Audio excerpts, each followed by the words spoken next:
जळगाव जिल्ह्यामध्ये जर विचार केला तर विधान परिषदेच्या निवडणुकीमध्ये या ठिकाणी महायुतीचे जे उमेदवार आहे नंदकिशोर महाजन यांचा मोठ्या मताधिक्याने विजय झालेला आहे आणि महाराष्ट्रामध्ये देखील महायुतीचेच या ठिकाणी उमेदवार बऱ्यापैकी निवडून आलेले आहेत। आपल्यासोबत बातचीत करण्यासाठी मंगेशजी चव्हाण जे आमदार आहेत ते आपल्यासोबत जुडलेले आहेत।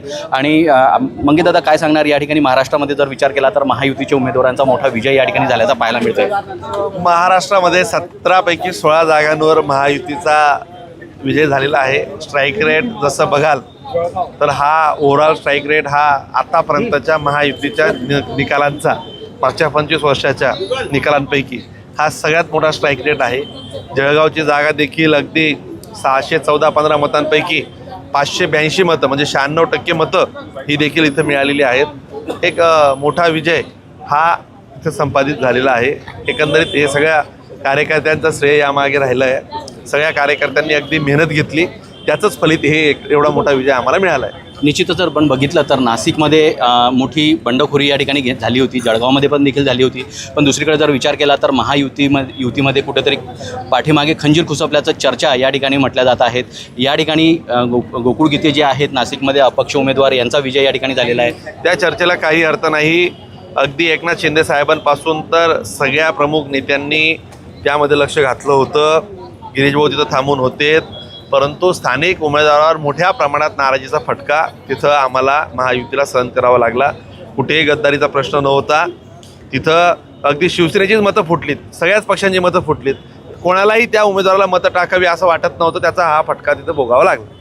मी फक्त माझा प्रचार मागे घेतो आहे पण मात्र कुठल्याही प्रकारचा उमेदवाराला माझा पाठिंबा नाही असं मत या ठिकाणी गोकुळ गीतेने व्यक्त केलं होतं। आणि छुपा प्रचार सुरू असल्याचं म्हणजे प्लॅन बी या ठिकाणी करण्यात आलेला आहे, त्यामुळे गोकुळ गीतेंचा त्या ठिकाणी आज विजय झालेल्याचं चर्चा आहे। तिथल्या उमेदवारावरची नाराजी हे एकमेव कारण आहे।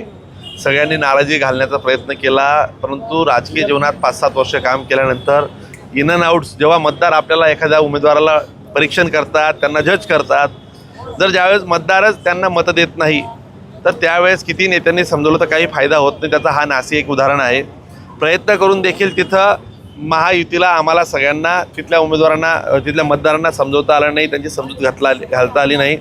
मोठ्या प्रमाणात नाराजीचा फटका त्यांच्यावर मोठ्या प्रमाणात नाराजी होती, त्या नाराजीचा फटका या निवडणुकीत आम्हाला बसला। मंत्री गिरीश महाजन असतील, उदय सामंत असतील, या ठिकाणी त्यांनी 3 ते 4 वेळा त्या ठिकाणी मिटिंगा घेतलेल्या आहेत, मात्र कुठेतरी अपयश आल्याचं चित्र पाहायला मिळतं। आता एखाद्या ठिकाणी सगळ्याच ठिकाणी राजकारणात यश येत नसतं। आता 17 पैकी 16 जागा महायुतीच्या आल्या, एका जागेवर आम्हाला फटका बसला, ते मान्य करावं लागेल, आत्मपरीक्षण करू। गोकुळ गीतेंना समजवण्यासाठी अपयश आल्याचं नाही, आता बघा, आता विधान परिषद लढणारे उमेदवार काही असे काय छोटा कार्यकर्ता नसतो, तोही त्याच्या पद्धतीने विचार करतो। त्यांना आत्मविश्वास असेल सगळ्या नेत्यांचं, त्यांना तिथलं स्थानिक महाविकास आघाडीचे सगळे जे नगरसेवक होते, विरोधातले पण पक्षांतर्गत शिवसेनेपासून सगळ्यांनी त्यांना मदतीचं कमिटमेंट असेल म्हणून ते कदाचित उभे राहिले असतील। आता ते चित्र आपण बघितलं, आता झालंय, त्यात आता करणार काय? युती धर्म आम्ही पाडलेला आहे, मात्र नाशिकमध्ये कुठेही युती धर्म पाडलेला नाही। 100% नाशिकमध्ये युती धर्म पाळला आहे। शिंदे साहेबांपासून तर तिथल्या स्थानिकच्या सगळ्या नाशिकच्या नेत्यांना माहिती आहे, खाली या कार्यकर्त्यांना त्यांना बोलायला काही लागत नाही, त्यांना फार तिथं त्यात लक्ष देण्याची गरज नाही। ईट का जवाब पत्थर से देंगे असं सरिता माळींनी म्हटलेलं आहे। शुभेच्छा त्यांना।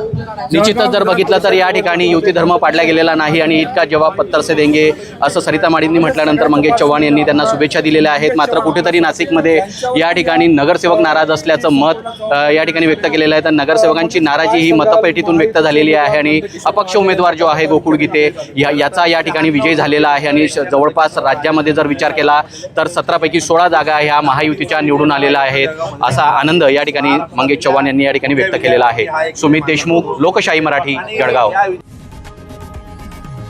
लोकशाही मराठी, ऐका, पहा, जागरूक रहा।